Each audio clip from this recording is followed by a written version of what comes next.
Hi everyone, and thanks for tuning in for another episode of Japan Economics News.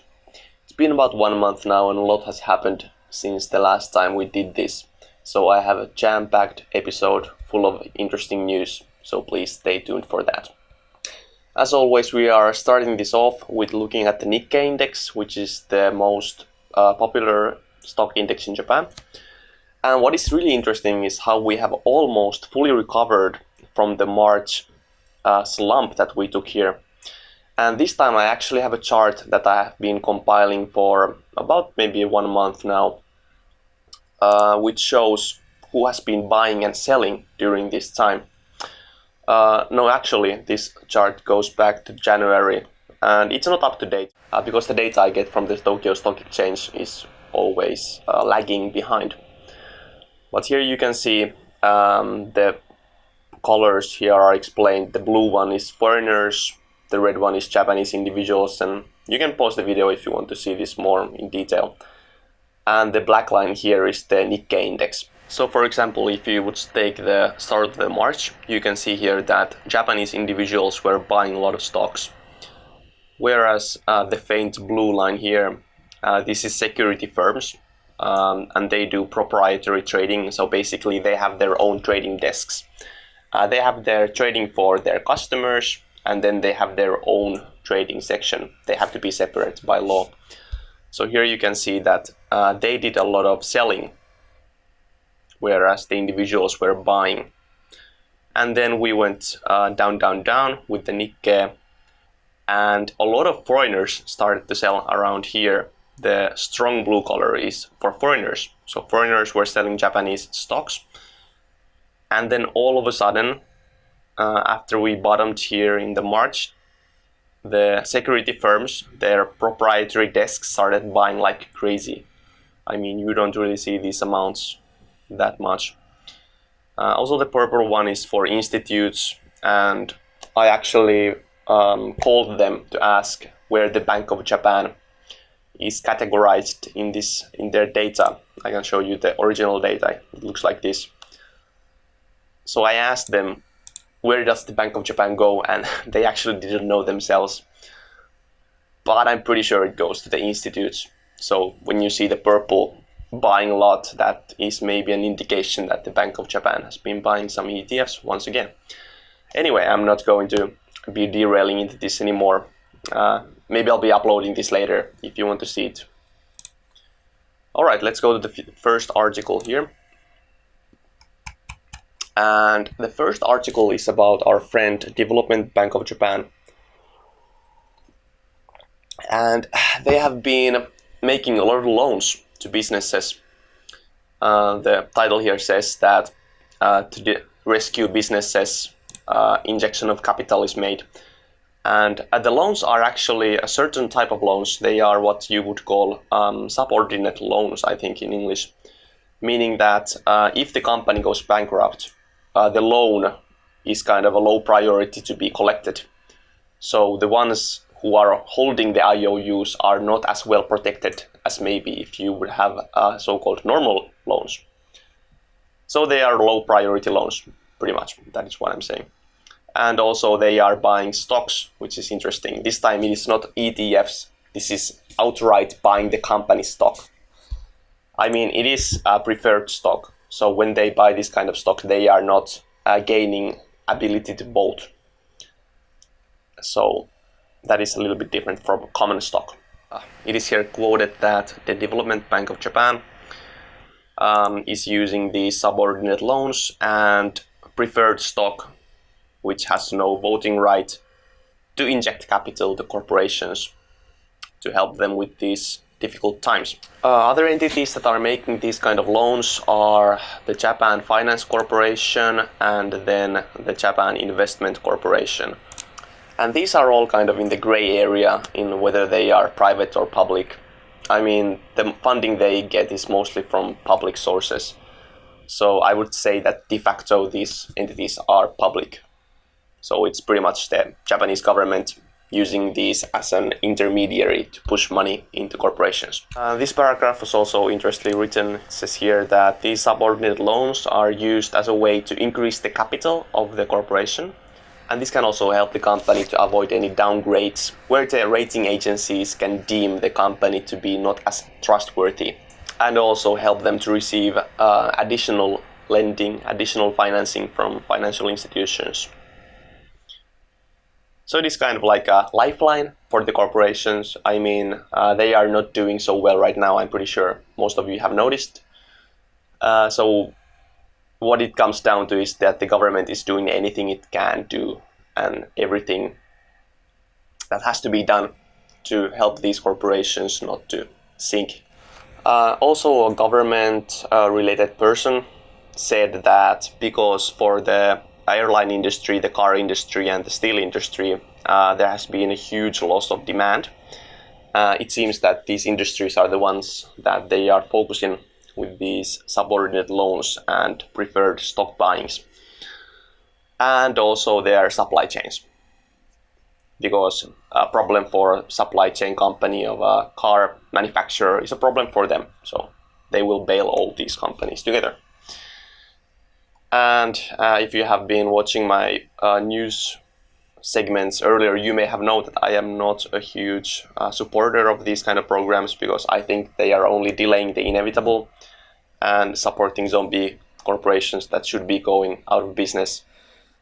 Whether they're or not, it is completely their own fault or not.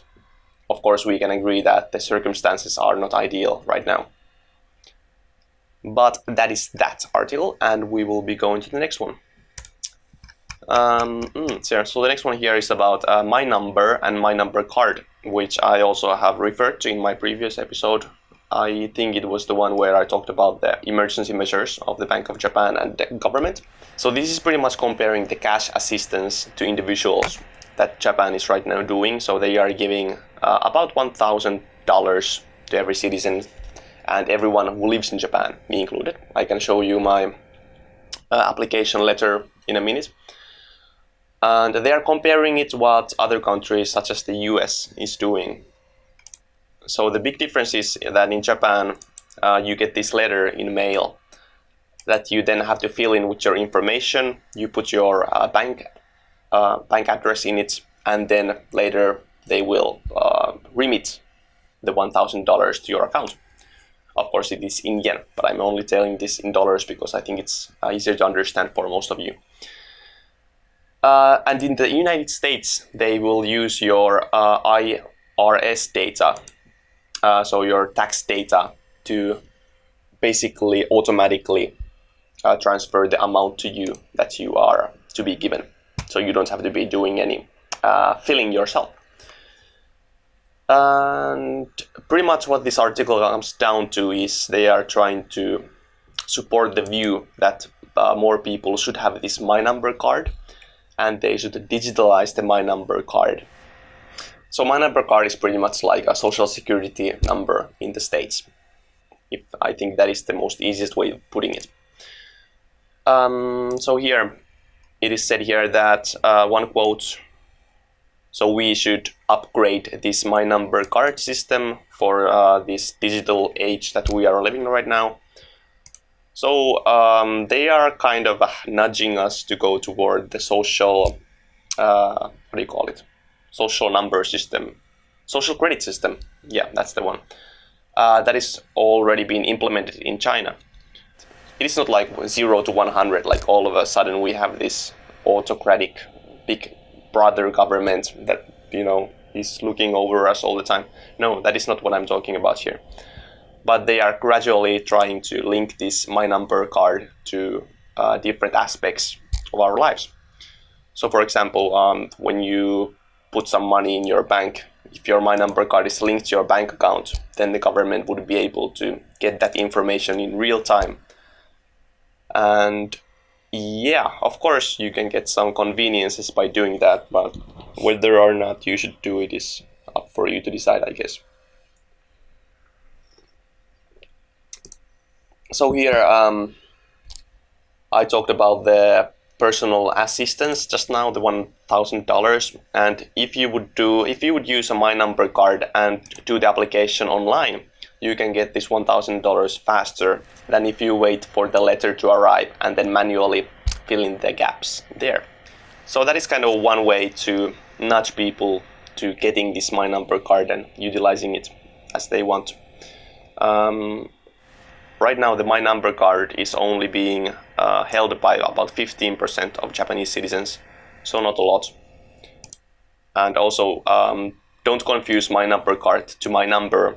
My Number is kind of like a default social number which you have been assigned to when you are born. So everybody has My Number. But My Number card is like when you connect that My Number to different aspects of the government programs.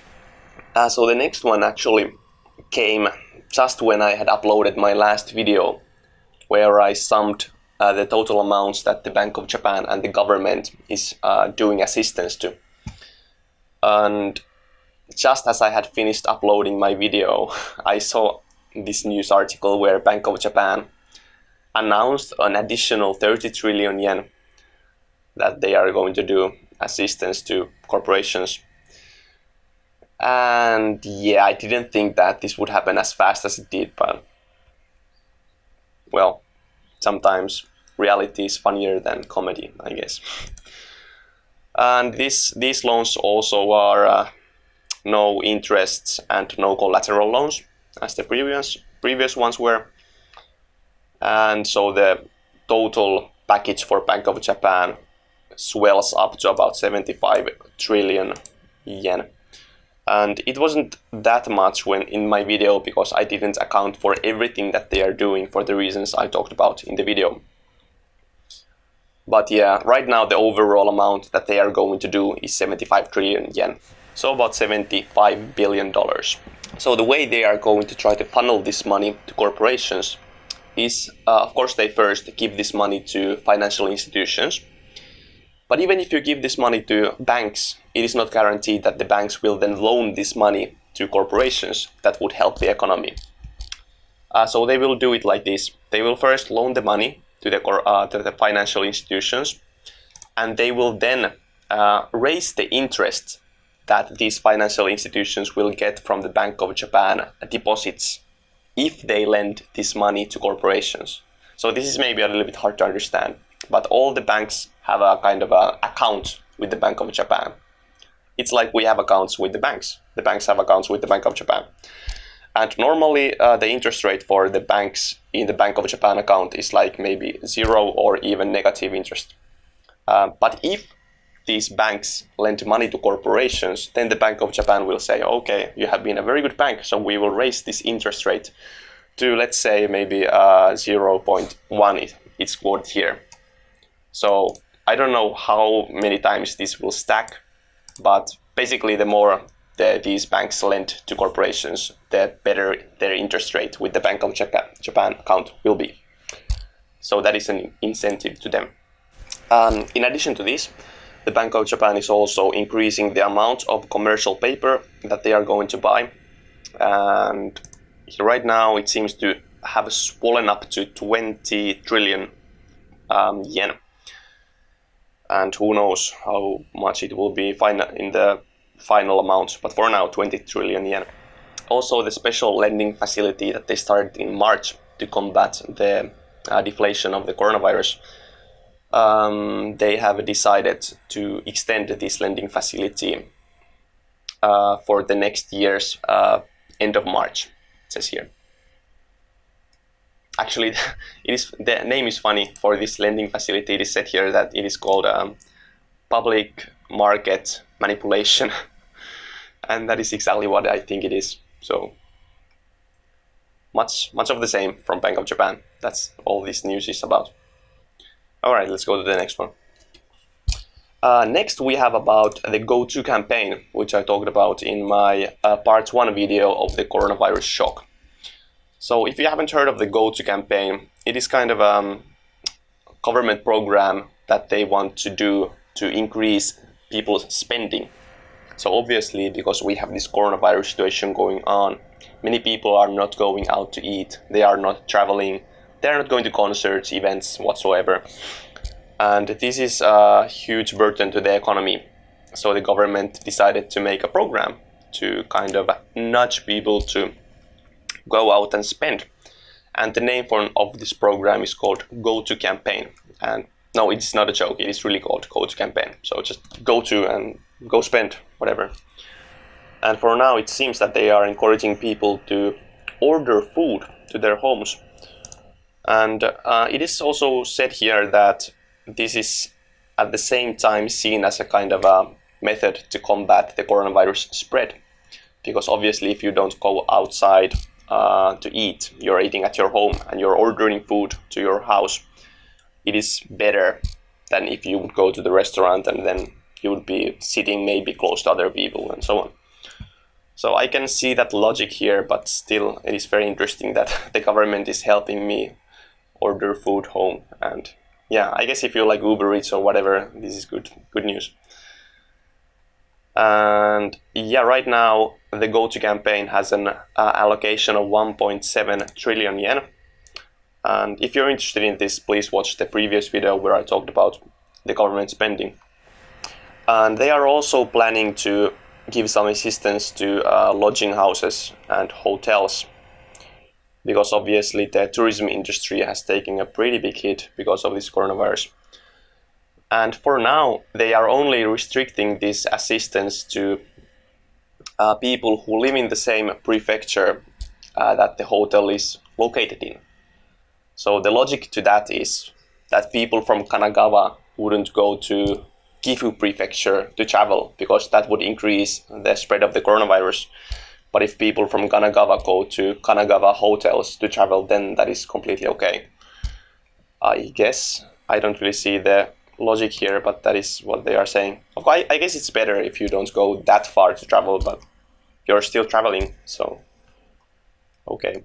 And also for concerts and for events, it is said here, I don't think that this kind of assistance has still started. They are probably just starting with the food ordering assistance, and then later on they are also assisting people to go to concerts. But they are planning to do 20% discount coupons for people going to concerts. So if you want to go to concert in future, then the government of Japan will support you in that. So have fun. Alright, next article. This is going to be a fast one. It shows how much corporations have increased their short-term borrowing. So here it says that short-term borrowing increased 11.9% during the time of January and March. So this strong blue line here is the sales, not revenue, but sales. So sales went down, as we all know, and this is the short-term borrowing. So right here you can see when they cross, and the short-term borrowing just started to skyrocket. And fortunately, we have seen a rebound here. The sales have started to rebound. So it is not all doom and gloom, but still we can see that the borrowing has not tapered off. So corporations are taking a lot of debt. Of course, the government is obliging them in that, but it is not a good sign to see. That is all I have to say about this article. Next, we will be having an update about what is going on with the ETFs that Bank of Japan is buying. And I couldn't make this up if I wanted to, but they own almost 80% of all Japanese ETFs. So they are pretty much the whole market of the ETFs. And for all of you who don't know, ETF is for exchange traded funds. So they are just a package of different stocks inside them. So nothing special. So yeah, they pretty much own everything of those. And I don't know what to say. Bank of Japan is the biggest buyer of ETFs. That is the world that we live in right now. Next one. And yeah, the declaration of emergency, if you have seen my previous episodes, that is now over with. So we are not living in a state of emergency anymore in Japan. But what we have right now is Tokyo alert. So no state of emergency, but Tokyo alert. And first time I heard that we are having this Tokyo alert situation, I thought it was a joke. It's like, okay, so it's not a state of emergency, but Tokyo alert. It's like, what's next? It's like, is it gonna be like Osaka warning or whatever? But what this Tokyo alert means is only kind of okay, so we are not having a state of emergency, so businesses can open, you can go outside, but you have to be careful. That is all that this boils down to. So they have some conditions that when this Tokyo alert will be declared to be off. So 3 conditions. The first one is that the week's new infections must be below 20, or the one-day average must be below 20. The second one is that the infections that come up with have to be able to traced over 50%. So if you can't trace where the infection came from, then that is not so good. The third condition is that the week by week new infections rates has to be decreasing.